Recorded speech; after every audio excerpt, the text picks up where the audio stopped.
Hi, everyone. Welcome to a different Mini Pass Travel Edition. This is Catherine Ann. People who know me understand that some of you guys know me from the Bikers, which is where the Bikers Unite podcast, or We Are Bikers, We're Bikers Unite, nonprofit humanity biker organization. I also travel for a living. I homeschool my son, who's 10, and I have a basset hound, and I'm a single mom, and I overcame domestic violence and narcissist abuse. And I'm looking forward to talking to you guys. This is the travel blog. It's the travel edition is what I called it. I realized that a different many paths is not just one path. It's like multiple paths. And for some reason, we like to reflect off each other in society. And I wanted to show a different viewpoint of saying, hey, stop reflecting and start living. And so here we are.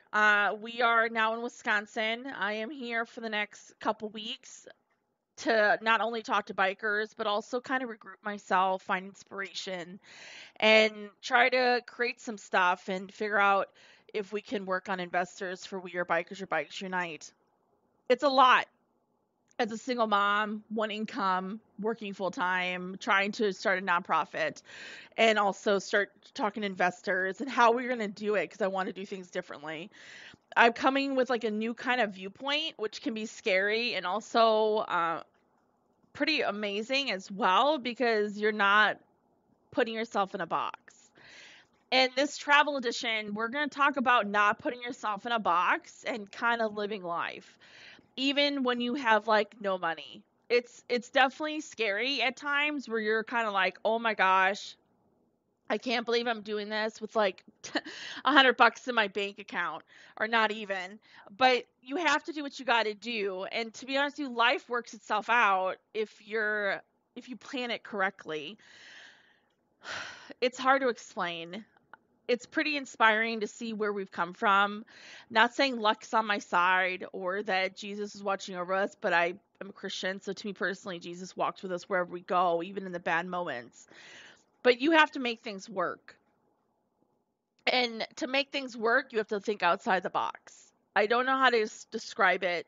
I always feel like there's somebody watching over me at times, especially growing up and going through this process. Like every time I work with bikers, I get goosebumps. And every time I know where I'm going, for some reason, it's somehow, I don't know, describe it. It may not work out in how I was hoping for, but it does work out with what it's supposed to be.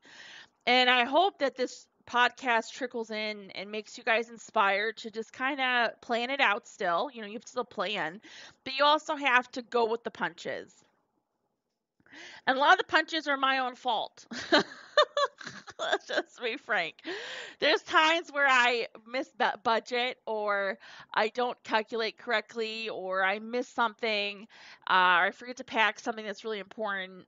And I realize that distress over it doesn't help anybody. It doesn't. It doesn't help me. I mean, I could tear up and cry and say, oh my gosh, I didn't realize this was happening. Or to be honest with you, you realize that I just got to live. Even when it gets rough and it's tough and not always easy, you have to live. And you can't stop living when stress happens. As somebody that deals with chronic anxiety, that's working through it, that has been working through it for years, and I talk about how I got and what I've been through with my own personal memories on the memoirs edition. But with the traveling and stuff, it doesn't stop. Like it's still there, and people don't realize it's still there because I hide it really well. And when it comes to traveling anxiety, you just have to trust the process. Like I had a lot planned for August. Let's step back and tell you about August. So I knew last year I was supposed to travel up north for the bikers, and I knew that I had to get up here somehow. Wisconsin's a huge biker community, and I needed to start putting seeds up here. And right now it is just Operation One for We Are Bikers. It literally is just me putting seeds. But I also wanted to see family, and on top of that, I also kind of wanted to take a break because to me, Wisconsin personally is for me to regroup myself. It always has been. And I regroup myself in my family's cottage, and I'm going to talk about that in a few minutes as well. So when I was planning last year, when we started RVing, I was gonna leave the RV in North Carolina and travel up towards the West Virginia area and stop up there. It takes only gas to get up and say hi to people. And for me, and probably some food, but for me to be able to say hi and then proceed towards the next destination. And I was planning on coming up to Wisconsin, and I was planning on staying for a week and then heading to Indian Bike Week. Well, financially, I couldn't do it because I miscalculated how expensive RVing was. Not only do you have, RV payment, truck payment, you also have water payment. And so sitting there and realizing I just couldn't do it, I decided not to go last year, even though I did want to.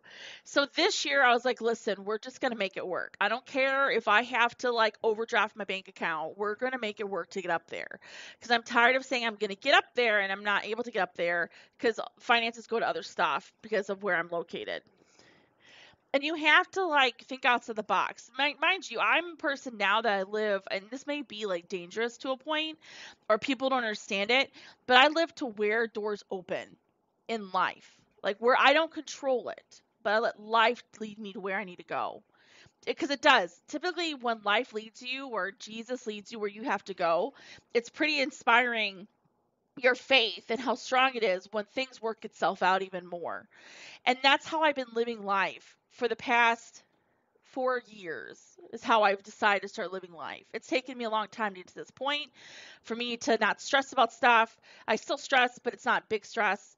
And also to understand that we got to take it one step at a time. If you live in this bubble of stress, how can you travel? You know what I mean? Like, how are you going to be able to live your life? And this Travel Edition podcast is for us to look at those different options. So at this point, we have to sit there and think, how do we get to point A to point B? I knew in August that I was planning on coming up here for a whole month. I was not planning to bring the RV. My co-chairs allow me to leave the RV at her property, which is wonderful, and I'm really blessed. And I pay for power every single month. And she's helped me out a lot because RV is expensive. You understand? Like, gas is so expensive right now, and towing that sucker is ridiculously, stupidly expensive. And so I was like, listen, for me to figure out point A to point B, I'm going to have to really think outside the box and probably just take the truck. And we're going to just sleep at rest stops and sleep at Cabela's because I ain't paying for a hotel. And and we'll talk about that another thing. You guys don't always have to pay for a hotel. There's different ways of surviving, and you can use your families. You can have your families do it as well to teach them to live differently, to teach them to say, hey, you don't have to be in a bubble because you don't have money. That's a whole nother topic. So we finally decided to get up here, and I was planning on being up here for a whole month. About a week or so at the cottage in Wisconsin. Then I'd go to Indian Bike Week and volunteer my time. And then I would go to Minnesota. Well, I realized that hotels are freakishly expensive again. Like, listen, last year they were really expensive because I thought it was COVID, right? No, hotels are ridiculously expensive after a year, a couple years after we started unbreaking from COVID. And I'm sitting there going, how am I going to freaking afford this? Like, I can't afford this. This is ridiculous. And I had a gift card. When I bought the RV, I have this gift card, and it's like a $500 gift card, and you get like 500 points. And I was like, okay, I can use this for the hotel up in Wisconsin. I'd be fine. And I found out that the terms and conditions were not on there, stated that you can only use part of it. So I only get like 5% off. And that's like 4 points. So that gift card is never going to be used because of their darn fine print. And at that point, I realized I was stuck. I could not get a hotel. What I was planning on having was not working itself out. And I had to just break apart and live. And so I ended up deciding not to go to Indian Bike Week. And I was like, listen, I'm just the head of the Indian Bike Week. I was like, I know I was coming up to volunteer and stuff, but I can't financially get up there, and I'm not taking my RV. So, and me having a dog, the dog is the hardest part when traveling. It's not the kids, it's the dog, because people and pets, I guess, have ruined things. so things have ruined things when it comes to, when it comes to pets. And so pet prices are ridiculous. And finding a hotel that accept pets is a rarity because not all pets accept, especially an old kind of dog who I have to be close to the door to take him outside. And he's really good at potty training, but we have to be closer to a door because his bladder can only hold so much. And so at that point, I was like, hey, yeah, this is not feasible. They don't have any motels with the outside doors because those are the easiest things to use other than I really don't like using hotels because of the inside and you have to walk a long way from the door and it's not like right there. And a lot of the motels are the cheapest way of going because they're like locally owned. And so I was like, okay, well, I'm gonna we're just not going to do it this year to Indian Bike Week. And next year I'm going to budget for us to get up there, start trying to get somebody to sponsor us to get up there for me to volunteer at Indian Bike Week and be able to assist on that Indian side, on that west side of Wisconsin, and take the RV up and hopefully have somebody help me, financially, have a month at least, and then I can drive around Wisconsin on top of that. And I get stressed. So like planning and stuff, you're like, oh, this is all I have to do. And you put it in a list and then you're like, this is way too much. And it was like 3 weeks ago, I stepped back and I said, I got to step back. I got to breathe for a second. I can't do this all at once. And it's sad, but you just know that the hotel was the biggest stress. I was almost having a panic attack over the hotel. And luckily my aunt, because my aunt owns the cottage now, and she was like, listen, you can stay. No one else is going to be up there. Because I was trying to plan away from holidays. Like family, we share the cottage. It's my aunt's cottage, but she allows family, because it was built by my grandpa, allows family to stay. And again, we're guests here, so you got to be respectful. But at that point, I didn't want to overstay. And so I asked her, I was like, listen, we're going to get a hotel. And she's like, well, you don't have to get a hotel if the other one's at the lake, you can stay at the lake. And I said, well, that's like 2 weeks. She says, no, that's fine. And I said, okay, well, that helps with paycheck to paycheck because I work and travel paid by paycheck by paycheck. And she was like, okay, yeah. She's like, you're fine. And I said, okay, that's great. And so I budgeted out to do that, but I can't still go out to the west side of Wisconsin to, be at Indian Bike Week. So I'm sitting down this week to figure out next year is how I'm doing it. And keep in mind, I can plan it all day long. And the goal is not just to let you guys see my craziness and my madness in my life, but what I want you to see in this is that nothing goes to plan, and that's okay. That's the whole kind of thing about this podcast is nothing goes to plan, and that's okay. And you got to jump with the punches. I mean, for example, about 7 hours from Wisconsin, I realized I over budgeted, that all my bills came out. Like I was like, I'll pay this bill and I'll pay this bill and I'll pay this bill. And then I was like, oh shoot, it all came out at once and I have like zero funds. And I was lucky enough as I paid my credit cards off and I was doing all this stuff. And I was like, oh my gosh, I don't want to really use my credit. I'm trying to pay my credit cards down. And I was like, well, I guess that's what we're going to have to use to get up to Wisconsin until next pay period.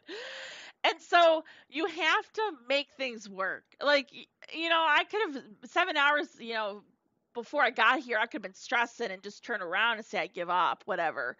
But no, I was like, listen, we're just going to do it. We're just going to wait. I brought stuff to sell, to make ends meet.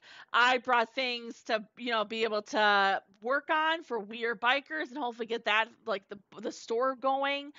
Listen, we have to make things work, and not everything is going to be perfect. It's going to mess up and it's going to be a lot of fuck yous. And so the goal in this podcast is to sit there and say, listen, you can plan it all to a T. You can have a whole bunch of money in your bank account and still plan it. But what it's amazing of how many people say, I can't do it because I have no funds, or I can't do it because I don't know how, well, mind you, you have a job. You can't, if you work in construction, you work in a building, you work physically, then of course you're not going to be able to travel like what I do. But the key is that when you do have a vacation, if you have to get away, think outside the box. There's so many different opportunities there to assist, and there's different ways for you to be able to take that time off, to be able to travel, or to be able to relax. Airbnbs are wonderful, but they've gotten just as expensive as hotels.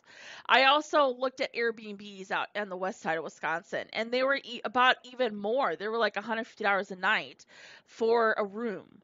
And it's fascinating of how greedy we have become over the years. And I understand as like a broke person and then not a broke person who rents it out. Like I understand